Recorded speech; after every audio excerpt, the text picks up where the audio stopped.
सीने वाली बहू। हाय रब्बा, अरे नास पीटी, पसीने बहा बहा के पूरे घर में पसीने की बाढ़ को बुलावा दिया है तूने। अरे तो मैं क्या करूं माँ जी, आप ही बताओ। अरे भगवान से गुहार लगाओ के उठा ले मुझे। ये कहानी है अक्षरा की, जिसे शादी के पहले से बहुत पसीना आता है। फिर चाहे वो गर्मी हो या बरसात हो या फिर ठंड हो, शादी तो जैसे तैसे हो जाती है। अक्षरा के पति रणवीर को ये बात पता नहीं होती कि अक्षरा को इतना ज्यादा पसीना आता है, और ना ही उसकी सास कौशल्या और ससुर ब्रिजमोहन को पता था। लेकिन वक्त के साथ साथ कुछ ही दिनों में अक्षरा के पसीने से सभी को काफी दिक्कत होने लगती है। तो चलिए होते हैं रूबरू इस पसीने वाली बहू से। बहू, अरे ओ अक्षरा बहू, कहाँ मर गई? क्या हुआ माँ जी, बोलिए। अक्षरा पसीने से लदी हुई थी और उससे बहुत ज्यादा गंदी बदबू आ रही थी, जिससे सभी अपने नाक पर हाथ रख लेते हैं। हाय रब्बा, इतनी गंदी बदबू तो गटर की भी नहीं आती। सीरियसली यार अक्षरा, तुम्हारे पसीने की बदबू दूर दूर तक आ रही है। तो मैं किसी बर्फीले इग्लू में बैठकर खाना नहीं बना रही हूँ। इतनी गर्मी है, 2 मिनट गैस के सामने खड़े रहो तो पूरा पसीने से नहा लेते हो आप। इतनी भयंकर गर्मी है, अगर इतनी प्रॉब्लम है तो लगा लो ना रसोई में भी एसी। हाँ हाँ, लगा लेते हैं। वैसे भी तेरे मायके वालों ने हमें ट्रक भर के नोटों की गड्डी जो दी है, हैं? क्या बात करती है? मैं भी चूल्हा चौका कर चुकी हूँ, लेकिन इतना पसीना मुझे तो कभी नहीं आया। ऐसे ही एक दिन कौशल्या देखती है कि खाना बनाते समय अक्षरा के माथे का पसीना टपक कर कढ़ाई में गिर रहा है। हाय रब्बा, अरे करम जलियों की महारानी, ये देख देखिए, तेरे पसीने की टंकी का लीकेज बह के अब हमारे खाने में भी टपक रहा है। अब अपना खारा पानी तू नमक के तौर पर इस्तेमाल करेगी क्या हमारे खाने में? माँ जी, मैंने जानबूझकर नहीं किया है। और रही बात पसीने की टपकने की, तो इसी बहाने ये गट्टे की सब्जी ना और भी नमकीन और स्वादिष्ट हो जाएगी मेरे पसीने की मिलावट से। छी छी छी छी, मैं जा रही हूँ बाथरूम, क्योंकि मुझे तो तेरी बातों को सुनकर और ये खाना देखकर ही उल्टी आ रही है। आज तो कुछ नहीं पकाएगी। आज हम तीनों तुझे छोड़कर बसंत भोजनालय चले जाएंगे। तू अकेले ही चखते बैठ अपने पसीने से भरे हुए ये व्यंजन। अगले दिन जब रणवीर दफ्तर से घर आता है, तभी वो अपने कमरे में अक्षरा से कहता है, अक्षरा, कल बॉस की वाइफ का बर्थडे है, इसलिए उन्होंने हमें खास न्योता दिया है, तो तुम और मैं कल पार्टी में जाएंगे। मैं ब्लैक कोट पहनूंगा, तो तुम ब्लैक साड़ी पहन लो। ओके पति जी, और कोई आदेश? नहीं नहीं, आदेश नहीं, लेकिन एक रिक्वेस्ट है। वैसे तो पार्टी में एसी होगी, लेकिन फिर भी ना, तुम पूरी परफ्यूम की बोतल को अपने ऊपर छिड़क के ही चलना। एक क्या, मैं तो कहता हूँ अब 5 चाय बोतल को छिड़क लो ना, क्योंकि अगर किसी ने तुम्हारे पसीने की बदबू को सूंघ लिया ना, तो फालतू में सीन क्रिएट हो जाएगा वहां पर। ठीक है? मुंह टेढ़ा करके अक्षरा जवाब देती है, ठीक है, लगा लूंगी, खुश। अगले दिन पार्टी के लिए अक्षरा सच में 5 परफ्यूम की बोतल को अपने ऊपर छिड़क कर सच धज के रणवीर के साथ पार्टी में चली जाती है।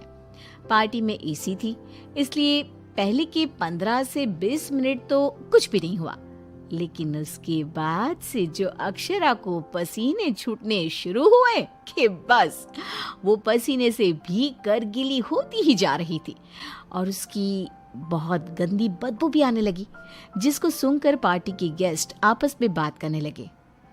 अरे ये इतनी गंदी बदबू कहाँ से आ रही है? शायद किसी के जुराबों की गंदी बदबू है ये। जुराबे नहीं, मामला कुछ और ही है जनाब। इतनी बड़ी 5 स्टार पार्टी में पता नहीं कहाँ से घुस गया कोई गटर का कीड़ा। तभी रणवीर अक्षरा को धीरे से कहता है, तुम्हें कहो तो ना, परफ्यूम, पाउडर और साबुन से 10 बार नहाना। लेकिन तुम्हें तो पता है ना कि मुझे पसीने छूटते ही हैं, चाहे कितना भी कुछ भी कर लूं। और उनकी ये बात बगल में खड़ी एक बूढ़ी औरत सुन लेती है और वो बवाल मचा देती है। अरे बाप रे, ये गंदी महक तो यहाँ से आ रही है। रणवीर की बीवी से देखो तो पूरे कपड़े भीग गए इसके पसीने से। सभी रणवीर और अक्षरा पर बहुत हंसते हैं। रणवीर घर जाने के बाद अक्षरा को खूब डांटता है। मिला देना पानी में मेरी पूरी मेहनत से कमाई हुई इज्जत। अरे अक्षरा बहू, किस मिट्टी की बनी हो तुम, जो पसीने का झरना बहता ही रहता है तुम्हारे बदन से 12 महीने और 2400 घंटे नॉन स्टॉप। अरे अभी तो इस कलमुहे के कलेजे को ठंडक पड़ी होगी। लोगों के कुंडली में मार्केश दोष होता है, लेकिन हमारी बहू की कुंडली में पसीना दोष है। अक्षरा को अपने ससुराल वालों की बातें सुनकर बहुत बुरा लगता है, लेकिन फिर भी वो कुछ नहीं कहती और अपने पसीने बहने को अपनी गलती मानकर चुप रह जाती है। दिन बीतते जाते हैं, गर्मी का प्रकोप बढ़ते जाता है और अक्षरा के लिए गर्मी और भी बड़ी मुसीबत बन जाती है। उसे पसीने से पूरे हाथ, पांव, गले, चेहरे और बदन पर घमौरियां आ जाती है, जिसके कारण उसे खूब जलन महसूस होती है। बहुत जलन हो रही है। माँ जी ने एसी का रिमोट भी छुपा के रखा है, इसलिए ताकि मैं एसी ना लगाऊं और बिजली का बिल बच जाए। मम्मी जी, बहुत आग लग रही है। अक्षरा जाकर बाल्टी भर पानी अपने आप पर डाल देती है, तब जाके उसे थोड़ी सी राहत मिलती है। अक्षरा के पसीने से तंग आकर कौशल्या अब दिन रात घर में अगरबत्ती और अरोमा कैंडल जलाती।